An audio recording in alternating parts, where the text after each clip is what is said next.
நாளைக்கான வீடியோ தாங்க வந்திருக்கு. வீடியோ வந்து சூப்பரா இருந்துச்சு அப்படி தாங்க சொல்லணும். நம்ம ரத்தினம் இருக்கார்ல, அவர் வந்து உயிருக்கு போராடிக்கிட்டு இருக்காரு அப்படின்னு தாங்க சொல்லணும். இங்கிட்டு பார்த்தா வேலன் வந்து போலீஸ் ஸ்டேஷன்ல இருக்காரு. அதெல்லாம் பார்க்குறக்கும் சேனல மட்டும் மறக்காம லைக் அண்ட் சப்ஸ்கிரைப் மட்டும் பண்ணிருங்க. ஃபர்ஸ்ட்டு எடுத்தோனேயுமே வந்து மண்டபத்தில வந்து லிங்கத்துக்கு வந்து டவுட் வந்துருது. எப்படியோ ஜானகி வந்து தப்பிச்சிட்டான்னு நெனைக்கிறேன் அப்படின்னு சொல்லிட்டு, அவங்க பார்த்தா அடைச்சு வச்ச அந்த ரூமுக்கு பக்கத்தில போற மாரி தான் காட்டிக்கிட்டு இருக்காங்க. அவங்க வந்து உண்மைய சொல்லிடுறாங்க. வேலன் வந்து எங்கள அடிச்சு போட்டு இங்கேருந்து கூட்டு போயிட்டாங்க ஐயா! அப்படிங்கிற மாரி சொல்லிக்கிட்டு இருக்காங்க. ஐயோ! உங்கள நம்பி விட்டுட்டு போனா இப்படித்தான்யா இருக்கணும். அவள சும்மா விடக்கூடாது அப்படின்னு சொல்லிட்டு, அவர் பார்த்தா கண்ண தூக்கிட்டு அங்கிட்டு மண்டபம் பூரா சுத்திக்கிட்டு இருக்காங்க. ஜானகி வந்து ஒரு இடத்துல ஒளிஞ்சிருக்கிற மாரி தான் காட்டிக்கிட்டு இருக்காங்க.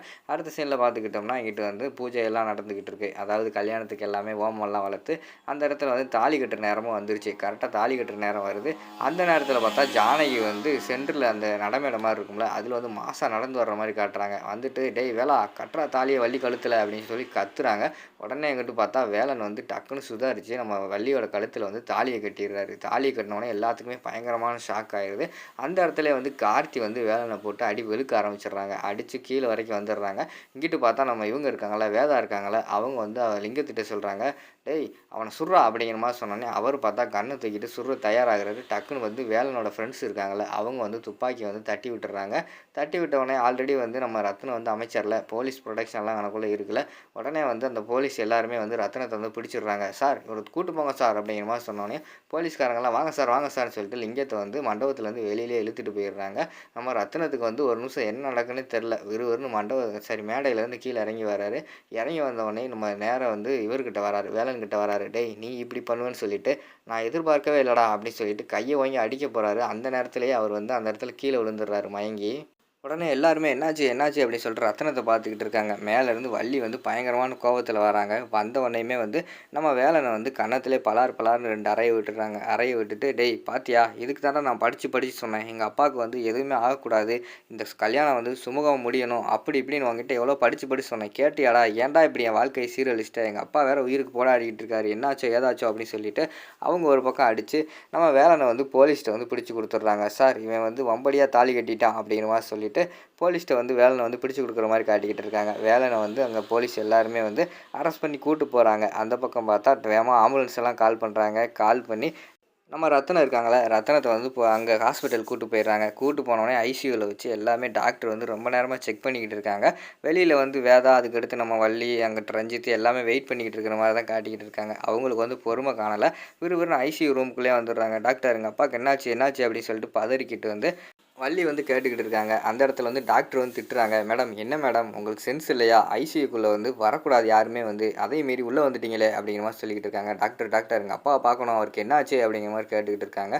இப்போதைக்கு என்னால் எதுவுமே சொல்ல முடியாது, ஒரு நாள் டைம் ஆகும், 24 ஹவர்ஸ் வந்து எங்களுக்கு டைம் கொடுங்க, அதுக்கடுத்து தான் சொல்ல முடியும் அப்படிங்கிற மாதிரி சொல்கிறாங்க. சார் சார் நான் எங்கள் அப்பாவை பார்த்துக்கிட்டு நான் எங்கிட்டே உட்காந்துக்கிறேன் அப்படின்னு சொல்லிட்டு வள்ளி வந்து கெஞ்சிக்கிட்டு இருக்காங்க. மேடம் என்ன மேடம் நான் சொல்கிறது புரியுதா இல்லையா, ஐசியூக்குள்ளே வந்து யாரையுமே அலோவ் பண்ணக்கூடாது, அது ஒரு ரூல் இருக்குது, அதையும் மீறி நீங்கள் உள்ளே வந்து இங்கனக்குள்ளே இருக்கேன்னு சொல்கிறீங்களே, இதெல்லாம் நியாயமா, வெளியே போங்க, நான் அதுக்கடுத்து சொல்கிறேன், நர்ஸ் இவங்களெல்லாம் வெளியே அனுப்புங்க அப்படிங்கிற மாதிரி சொன்னோன்னே நர்ஸு வந்து எல்லாத்தையுமே வெளியில் அனுப்பிடுறாங்க. வெளியில் வந்து வெயிட் பண்ணிக்கிட்டு இருக்கிற மாதிரி காட்டுறாங்க.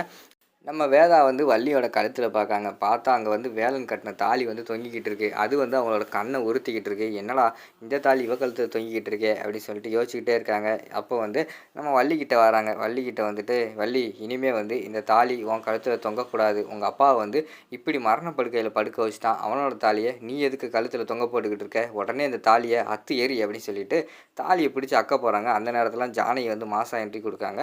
டக்குன்னு பார்த்தா நம்ம வேதாவோட கையை பிடிச்சி அங்கே தள்ளி விட்டுறாங்க. எவ்வளோ தைரியம் இருந்தால் என் பொண்ணு கழுத்து இருக்கிற தாலியை வந்து அறுக்க பார்ப்ப, ஆல்ரெடி வந்து நீ இப்படி தான் என்னோடய வாழ்க்கையும் கெடுத்துட்ட, இப்போ என் பொண்ணோட வாழ்க்கையை கெடுக்க பார்க்குறியா, உன்னையெல்லாம் சும்மா விட மாட்டேன் அப்படிங்கிற மாதிரி சொல்லிகிட்டு இருக்காங்க. உடனே வந்து அந்த இடத்துல போலீஸ்காரங்களாம் இருக்காங்க. சார் சார் இவளை பிடிச்சி வெளியில் அனுப்புங்க சார், இவளால் தான் சார் எல்லாமே நடந்தது அப்படிங்கிற மாதிரி சொல்லிக்கிட்டு இருக்காங்க. இங்கே பாரு தேவையெல்லாம் பேசிக்கிட்டு இருக்காத, நான் வந்து என்னோடய புருஷனை பார்க்க வந்திருக்கேன், அப்படி இருக்கும்போது யார்கிட்டையுமே நான் அனுமதி கேட்கணும் அவசியம் கிடையாது அப்படிங்கிற மாதிரி சொல்கிறாங்க. வேதா வந்து சொல்கிறாங்க, சார் நீங்களே பார்த்தீங்களே மண்டபத்தில் எல்லா பிரச்சனைக்கும் காரணம் இவ தான், அமைச்சர் வந்து இப்போ சாக கிடக்காரு, அது காரணம் யார், இவ தான் தாலி கட்ட சொன்னான், இவளை வெளியில் அனுப்புங்க அப்படிங்கிற மாதிரி சொல்லிக்கிட்டு இருக்காங்க. என்னாலலாம் போக முடியாது அப்படிங்கிற மாதிரி சொல்லிக்கிட்டு இருக்காங்க. போலீஸ்காரங்க வந்து கையை பிடிச்சி மேடம் வாங்க மேடம் அப்படின்னு சொல்லிட்டு வெளியில் வந்து கூப்பிட்டுக்கிட்டு இருக்காங்க.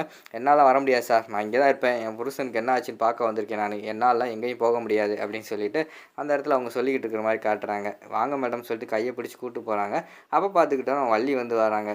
அம்மா ஒரு நிமிஷம் நில்லுமா அப்படிங்கிற மாதிரி சொல்கிறாங்க. உடனே அந்த இடத்துல வந்து நின்றுக்கிட்டு இருக்காங்க நம்ம ஜானகி வந்து. பக்கத்தில் வந்த உடனேயுமே வந்து அம்மா நீ இப்படி பண்ணுவேன்னு சொல்லிட்டு நான் எதிர்பார்க்கவே இல்லைம்மா. அப்பா கூட உன்னைய வேண்டாம் அவள வர சொல்லாத. கல்யாணத்தில ஏதாவது வந்து குளறுபடி பண்ணிருவா. அப்படி இப்படின்னு என்கிட்ட சொன்னாங்க. நான் தாம்மா கேட்கல உன்னைய வர சொல்லி. இப்ப பார்த்துக்கிட்டோம்னா, நீ என்னென்ன பண்ண? அப்பா வந்து சாகுற நிலைமையில கிடக்காரும்மா. எல்லாத்துக்கும் காரணம் நீதாம்மா. தயவுசெய்து என் கண்ணிலே முழிக்காதம்மா. இந்த இடத்த விட்டு கிளம்பும்மா அப்படிங்கிற மாரி சொல்லிடுறாங்க. ஜானகிக்கு வந்து என்ன பண்ணுறதுனே தெரில. சரின்னு சொல்லிட்டு அவங்களும் அழுதுகிட்டே அந்த இடத்துலேருந்து மெதுவா நகர்ந்து போயிடுறாங்க. அடுத்து வேலண்ண காட்டுறாங்க. வேலண்ண பார்த்தா அங்க ஜெயிலுக்குள்ள அடைச்சு வச்சிருக்காங்க. போலீஸ்காரங்களுக்கு வந்து பயங்கரமான கடுப்பாயிருது. அமைச்சருக்கு இந்த நிலைமைக்கு ஆளாக்கிட்டானேன்னு சொல்லிட்டு விறுவிறுன்னு போய் வேலண்ண பிடிச்சு அடி வெளுக்க ஆரம்பிச்சுடுறாங்க. சார் சார் நிப்பாட்டுங்க சார். எதுக்கு சார் இப்போ வந்து என்கிட்ட வந்து இப்படி ரஃப் அண்ட் டஃப்பாக நடந்துக்கிறீங்க? நான் என்ன பண்ணேன்? அப்படிங்கிற மாரி கேட்டவுடனே, என்ன பண்ணேனா? அங்க மண்டபத்தில என்ன பண்ணேன் தெரியும்ல? விருப்பம் இல்லாம ஒரு பொண்ணு கழுத்துல தாலி கட்டியிருக்க. அதுவும் அமைச்சரோட பொண்ணு கழுத்திலே நீ தாலி கட்டியிருக்க. உனக்கு எவ்வளோ தைரியம் இருக்கும்? அப்படிங்கிற மாரி சொல்லிக்கிட்டு இருக்காங்க. சார் சார் நான் விருப்பம் இல்லாமல்லாம் ஒண்ணும் கட்டல சார். அந்த பொண்ணு என்னைய வந்து லவ் பண்ணுச்சு சார். நாங்க 2 பேரும் லவ் பண்ணோம் சார். அப்படி இப்படின்னு சொல்றாங்க. அதெல்லாம் நம்பாம போலீஸ்காரங்க வந்து அங்க வேலண்ண பிடிச்சு அடி வெளுக்கிற மாரி காட்டுறாங்க. அதோட பார்த்துக்கிட்டிங்கன்னா அந்த எபிசோட் வந்து முடிச்சிடுறாங்க.